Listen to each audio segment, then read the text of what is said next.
Taliban militants inside Pakistan. The question is, are they really?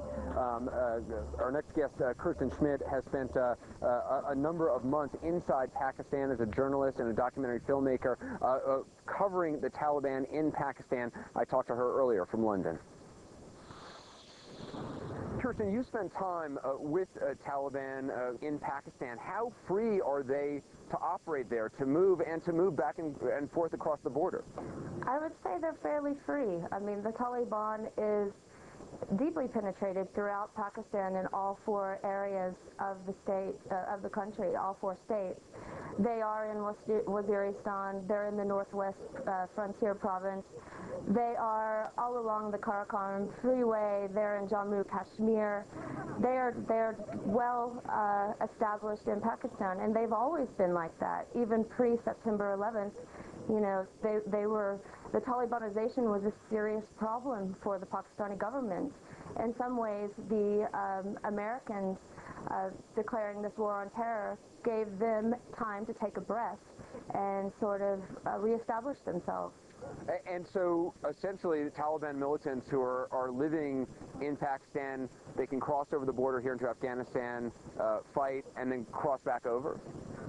They can. In fact, you know, some of the army there are sort of, they go on both sides. They can often be paid off. Their allegiances change back and forth all the time, so it's really hard to judge how tenable that border actually is. A lot of it's very mountainous terrain, very difficult to maintain. So it is fairly easy for them to cross that border.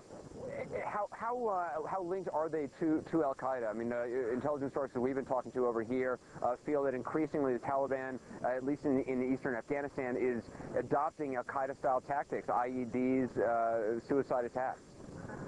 Yeah, that's absolutely true.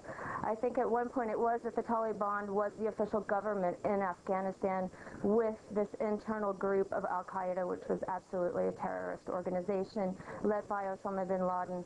At this point, the psychology there is so unclear that a lot of people who are in the Taliban, just from propaganda schemes and also the media, they suddenly start saying, I'm Taliban, maybe I'm also Al-Qaeda, without even being recruited into the organization.